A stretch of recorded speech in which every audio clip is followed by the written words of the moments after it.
Ferrer, de eso vamos a estar hablando junto con las guapas Sonia Dubón y Cecilia Castillo que nos visitan de la Biblioteca Nacional. ¿Cómo están? Bienvenidas. Gracias, gracias. Bueno, estamos bien aquí nuevamente, un martes queriendo compartir con ustedes y en este caso uno de los escritores más emblemáticos que tiene la literatura salvadoreña. Sí, bueno, gracias. Nuevamente también en casita, que siempre están pendientes de lo que su Biblioteca Nacional quiere abonar. Y ahora se ha llegado el turno de la literatura nacional.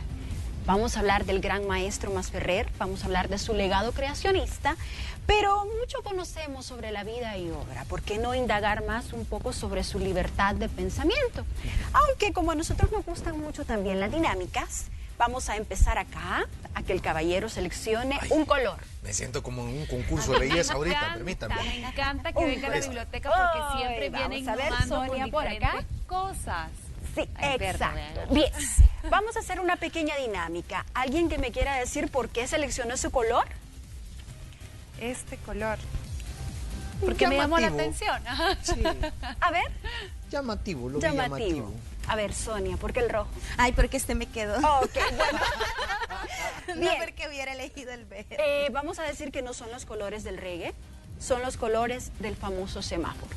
Este día vamos a hacer una pequeña inducción al pensamiento creativo, al legado un poco enfocado de nuestro gran maestro y líder Masferrer, y a través de estos tres colores, que son el stop de la guía, el stop de la educación y el stop de nuestra primera enunciamiento de el saber pensar, el saber sentir, el saber leer y el saber escribir. Para nuestro medio de Minimum Vital, vamos a invitar a Ana Yancy que descubra qué quiere decir o qué se esconde bajo el sobre verde. Bajo el sobre se esconde maestro. Maestro. ¿Por acá? El mío dice idealista. Idealista, Sonia. Escritor. Ok. ¿Qué se les viene cuando nosotros conjugamos esas tres frases? Vamos a ver por acá. Idealista, escritor y maestro. Exacto. Alberto Masferrer. Alberto Masferrer. ¿Otro aporte? Las cualidades de él, que fue un maestro, que fue idealista, su pensamiento y que es un gran escritor. Bueno, entonces lo vamos a consagrar como el precursor de una nueva realidad educativa donde la ética, la moralidad y la espiritualidad gobernó dentro de sus máximas obras, y el día de hoy pues queremos hablar un poquito sobre leer y escribir. ¿Cuál es el enunciado principal de su obra? Si dice que la lectura tiene que ser la luz y la voz para los sin voz y para todos aquellos ciegos, desde el analfabetismo hasta la impureza espiritual.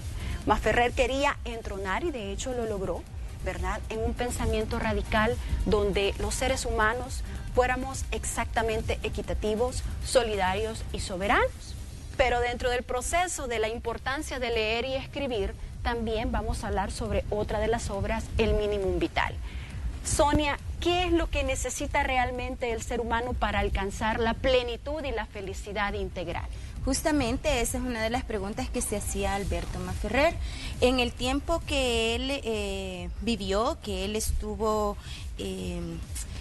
partícipe de la sociedad, las injusticias sociales era una de las prácticas más comunes en nuestro país.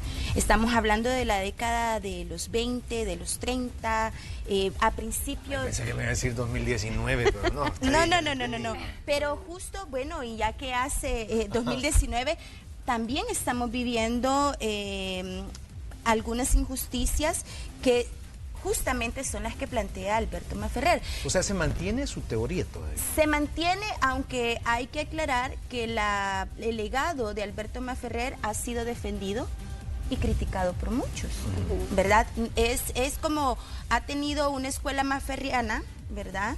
Pero también ha tenido escritores que también hablan sobre la justicia social o que hablan sobre la realidad que se vive en los tiempos salvadoreños, y ha sido criticado. Pero en este caso, Alberto Masferrer hablaba de un minimum vital, lo mínimo que se necesita para que la sociedad salvadoreña pudiera desarrollarse de la manera más efectiva y de la manera más humana posible.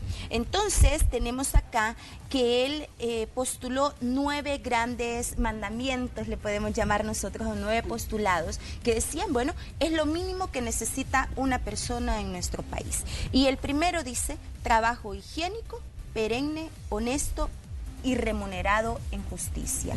Si nosotros nos remontamos a las décadas del 20, estamos viendo que la industria cafetalera, que el campesinado trabajaba arduamente, pero no le remuneraban como tenía que ser, ¿verdad? Las condiciones de trabajo en las que vivía y en las que viven actualmente los trabajadores salvadoreños no son las más justas, ¿verdad? No se cumplen en cuanto a justicia. El segundo postulado, alimentación suficiente, variada, nutritiva y saludable. Estamos hablando que nuestro cuerpo necesita una buena alimentación para poder funcionar bien, pero si solo estamos comiendo tortilla y sal, no estamos recibiendo los nutrientes necesarios para poder funcionar. Habitación amplia, seca, soleada y airada es el tercer postulado que decía, bueno, es un mínimo, necesitamos una vivienda digna, ¿verdad? El agua buena y bastante. Ahorita justamente estamos con el tema del agua, vemos que es una problemática social y en aquel entonces también era una problemática social. Entonces estamos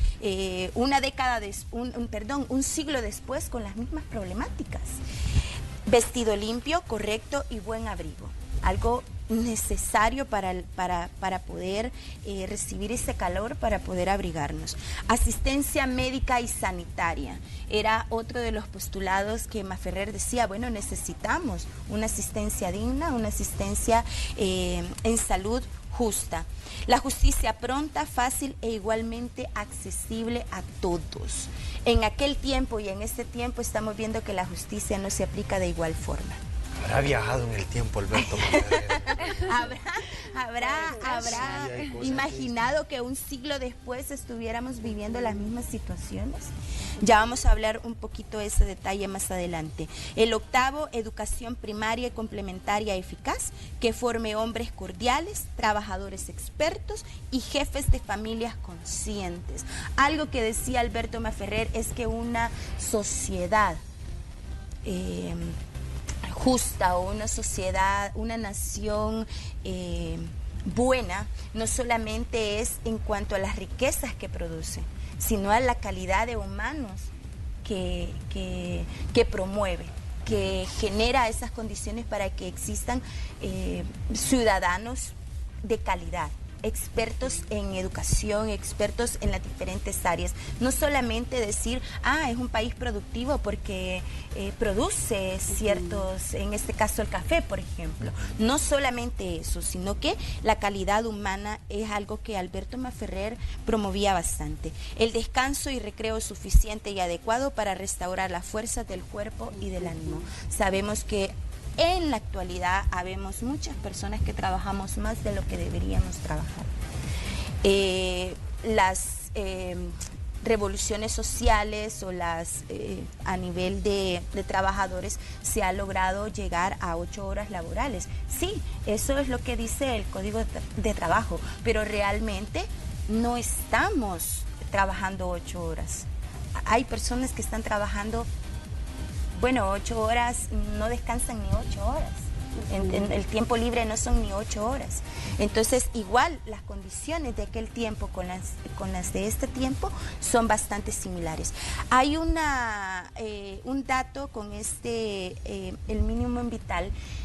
En la década, en el tiempo que Alberto Maferrer postuló este mínimo vital, estaba en campaña Araujo. ¿Se recuerdan? En 1931 estaba en campaña, porque esto salió en 1929, y resulta que Araujo tomó estos postulados como parte de la campaña electoral. Fue su discurso. Fue su discurso y dentro de la campaña dijo, vamos a garantizar este mínimo vital. fue parte de la promesa que dio al pueblo este Minimum Vital, y resulta que solamente, como muchas veces sucede, solamente fue parte de un discurso. Realmente cuando él llegó al poder, porque logró la presidencia gracias a estas promesas, pues interés de cumplirlo, sí, interés de cumplirlo no existía. Para Masferrer fue una gran decepción, incluso para Araujo sabemos que lo derrocaron, llegó Maximiliano Hernández Martínez, en el 32 fue lo de la matanza, a él le tocó que irse exiliado, su salud estuvo muy deplorable por todo esto, porque Alberto Masferrer, uno de los legados era que la justicia social era para él todo, era lo que él quería. Entonces, recibir toda esta decepción de haber sido engañado, utilizado por una campaña electoral, y luego el derrocamiento y que llega un militar a hacer toda la barbarie humana que hizo, pues para Masferrer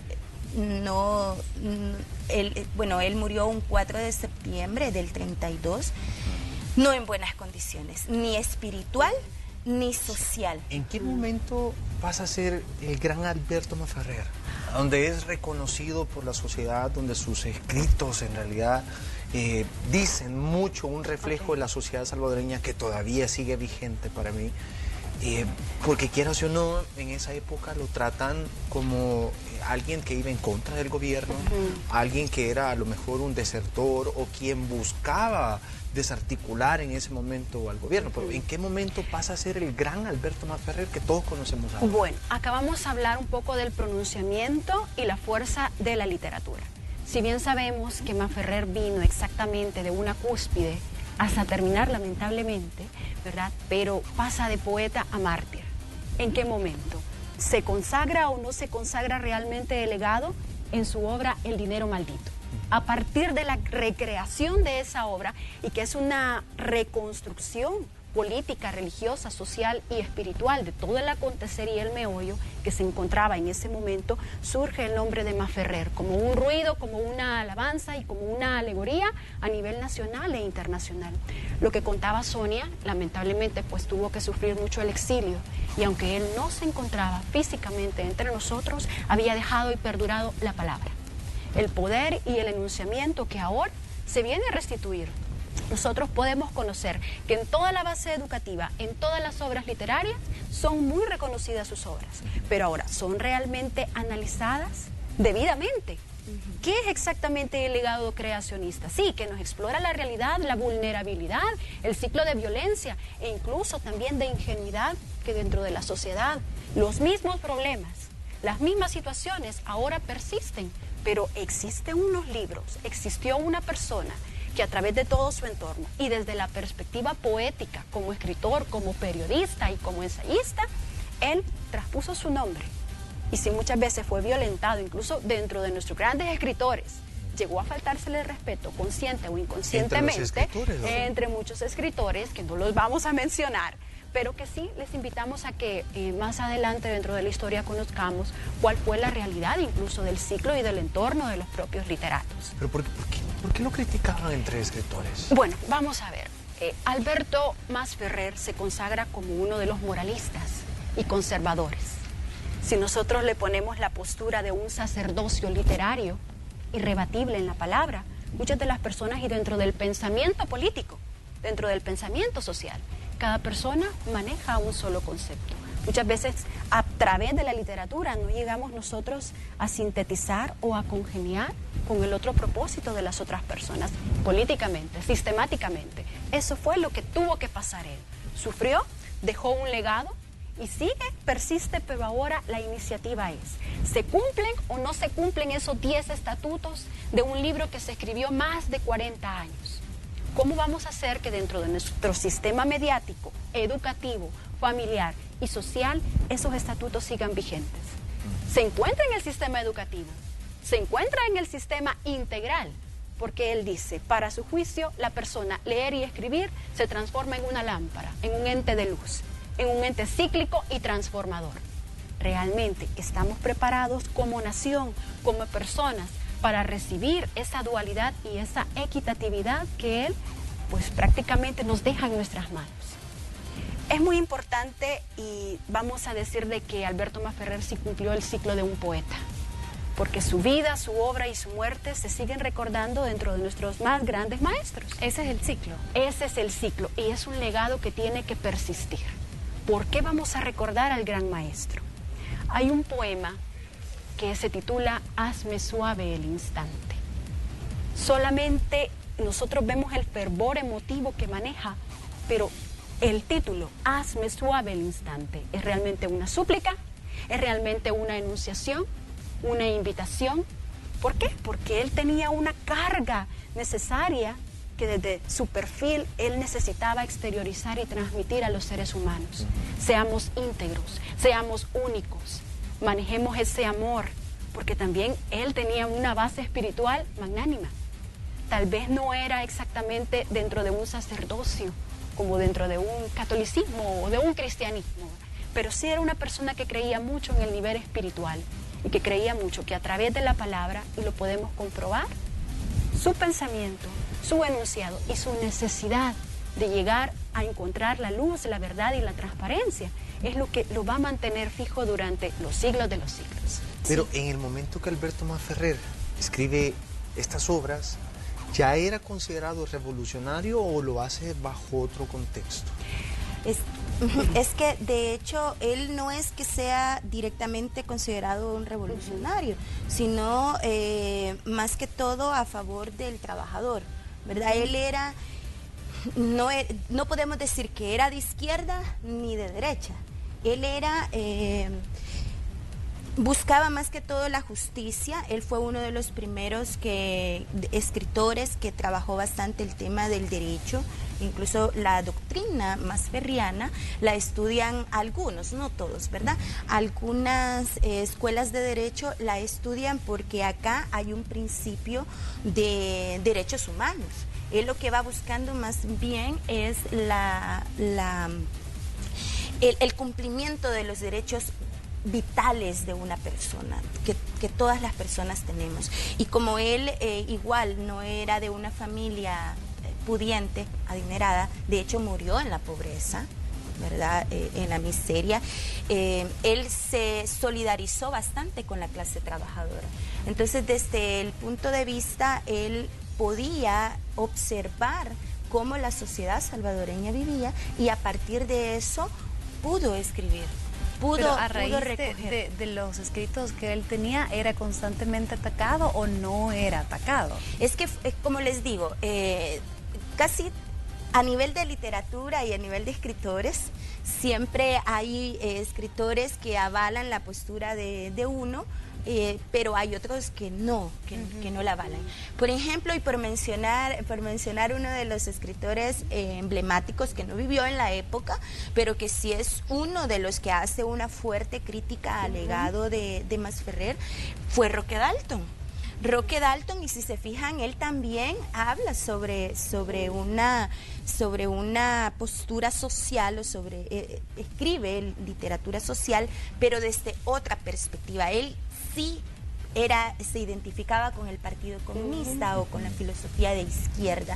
Y Roque Dalton, una de las cosas que le critica fuertemente a Masferrer es el hecho de que estos mandamientos o estos postulados del mínimo vital hacen que el trabajador o que la sociedad se vuelva conformista, que no luche, es decir, si esto se cumple, bueno, lo cumple el Estado y ya, lo que el Estado quiera y da. Hace que el trabajador o que la sociedad por sí misma se vuelva conformista, cosa que Roque Dalton era otra propuesta. Otra postura. Entonces, desde ese punto de vista, algunos, obviamente hasta hay escuelas que estudiaron a Masferrer, escuelas masferrianas, ¿verdad? O movimientos masferrianos, escritores que seguían la línea.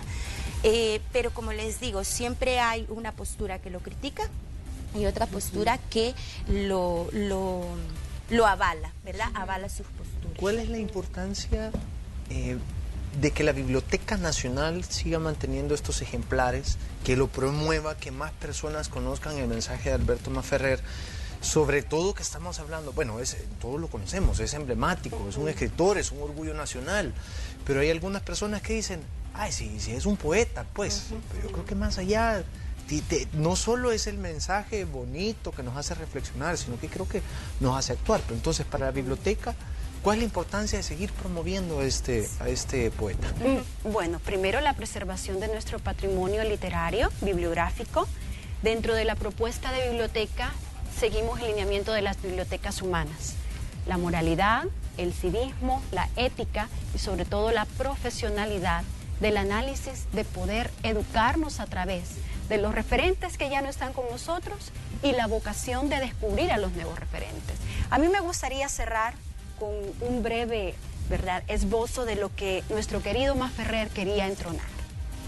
Te hablo a ti, hombre sencillo, quien quiera que seas, mujer rica o pobre, culto o letrado, sirviente o patrón.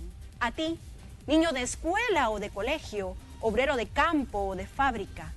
A ti, te digo, derrotero de la vida, por favor, ama a tu prójimo. Si vivir es lo tuyo, si amar es lo tuyo y ejercer con autoridad e influencia, tú, amigo, discípulo, tú, ama a tu prójimo, trabaja por tu prójimo. Y más adelante habla sobre todas las necesidades que nosotros enfrentamos, que son la misma de saberse que se está vivo, que se tiene pan, que se tiene luz, que se tiene fuerza, que conoces entre el bien y el mal. Porque desde el momento en que el hombre comprende, y lo hace desde el ciclo de la lectura y del análisis, llega al fondo de todas las cosas. Y es ahí donde el hombre deja de hacer el mal y se transforma en luz. Si vemos, hay una alegoría también a la propuesta bíblica, pero para que nosotros no lo enunciemos en que solo la Biblia puede tener esos patrones cívicos, éticos y espirituales, él también a través de su trayectoria literaria. Nosotros les invitamos a que puedan conocer no solamente en nuestra Biblioteca Nacional o solamente porque a nuestros hijos les han impuesto o obligado que conozcan sobre las obras de Masferrer, sino porque como entes sociales necesitamos conocer cuál era la infraestructura del ciclo de vida, del antes, del ahora y del después. ¿Por qué? Porque son los valores los que los mueven. Son exactamente esa franqueza y esa transparencia la que nos vuelven exactamente creadores de una nueva integración. Cecilia, venga más seguido, por favor, le extrañábamos. Gracias. Insisto, Alberto Masferrer tenía una máquina del tiempo. Yo creo que nos visitó en el 2019. Sí, y yo solamente para cerrar, comentarles que justamente el mes pasado Alberto Masferrer se incorporó a nivel regional en la Memoria del Mundo. La Memoria del Mundo es una entidad de la UNESCO donde cada país es integrado, ¿verdad? Y recoge el legado literario de escritores emblemáticos. En este caso, El Salvador tiene a Salarrué, a Ignacio Yacuría y a Alberto Masferrer.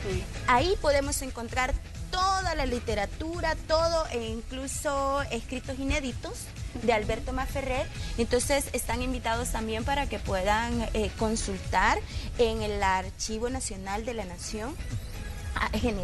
Archivo General de la Nación.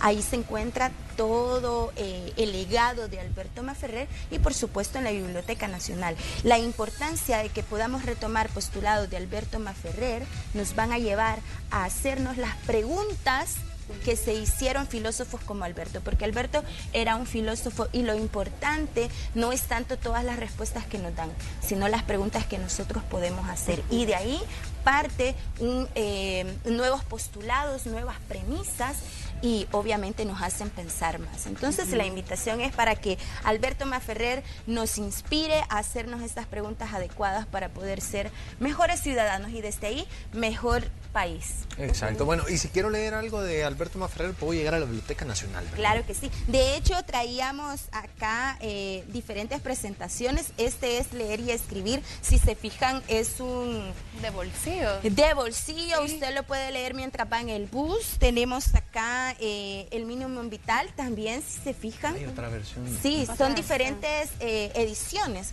Y acá tenemos los dos juntos, Leer y Escribir y el Minimum Vital. Ah, ahí van Aquí los dos. Y si usted solo quiere uno, entonces estas son las diferentes presentaciones que tenemos en la Biblioteca Nacional. Incluso hay más, un poquito ya más viejitas, o ya con más años, ediciones antiguas, ¿verdad? Estas son como las más modernas, pero no hay excusa. Alberto Maferrer escribe bastante sencillo, algo que nos podemos identificar con él o con la época. Una pregunta, ¿qué necesito para prestar un libro de esos en la biblioteca? Solamente llegar a la biblioteca con un documento, con fotografía vigente, puede ser cualquier carnet de estudiante, carnet de minoridad, DUI, la licencia, el pasaporte. Con solo que tenga una fotografía y que esté vigente el documento, suficiente. Nos manda a preguntar nuestro señor productor que él tiene solo cédula. ¿La puede ocupar? No, porque ya no está vigente. Pero es que ahí en esa le gusta porque todavía dice soltero, dice. Ah, bueno. Sonia y Cecilia, mil gracias. Gracias por venirnos a transmitir estos conocimientos de lo que pasó también en la historia. Así que mil gracias, se los agradecemos mucho. Y usted está invitado para que vaya a la Biblioteca Nacional y consulte cualquier cosita. A mí me encantó la vez pasada que hicimos lo de los periódicos, que mucha gente llegaba, que estábamos rescatando los periódicos y sigue la labor, ¿verdad? Continúa la labor, no han terminado. De hecho, ya que tocamos el tema, decirles que el equipo de la Biblioteca Nacional, pues todo este tiempo ha estado trabajando arduamente y ya estamos, el 80% de los periódicos ya están rescatados, al menos en la primera fase, estamos con lo último y luego se continúa la segunda fase que es ya más especialidad, más de conservación, de restauración. O sea, que esto va para finales de año también. Sí, va para largo. Es un proyecto bastante largo porque son bastantes ejemplares los dañados por humedad, entonces necesitamos recuperarlos todos y lo bonito es que en la biblioteca hay gente especializada en la materia y eso nos da un gran plus. ¿Todavía necesitan voluntarios? Por el momento ya estamos en la fase final, al menos del secado. Vamos a estar pendiente porque sí se va a necesitar voluntarios para el tema de restauración, pero ya ahí la gente voluntaria va a necesitar capacitarse porque se necesita restaurar, es decir, por ejemplo, a algunos la pasta del periódico se le quitó por la humedad y por el hongo también para limpiarlo, entonces hay que hacer un proceso más técnico, pero el Departamento de Conservación va a capacitar a todas las personas voluntarias, así que en la segunda fase el voluntariado será diferente. Se va a tener que capacitar, a diferencia de esta primera fase que es súper sencilla. Bueno, aquí lo pudimos hacer, ¿verdad? Aquí tuvimos una práctica, pero más adelante, quizás en un mes, estaríamos con la segunda fase. Okay. ¿Ya se reparó el techo? No. Ay, por Dios santo, hombre, se me van a mojar los libros, hombre, que estamos esperando, hombre, si tenemos ahí tenemos nuestra historia, nuestra cultura ahí, hombre. Lo que se ha hecho es ubicar en otro espacio más seguro el material para que no se moje por cualquier fuga, pero se está en ese proceso. Insisto, Alberto Maferrer, yo creo que se metió en la máquina del tiempo y vio todo lo que pasaba aquí. Sí. Vámonos nosotros pues a una pausa. Mil gracias. Gracias. Volvemos. Siempre contigo.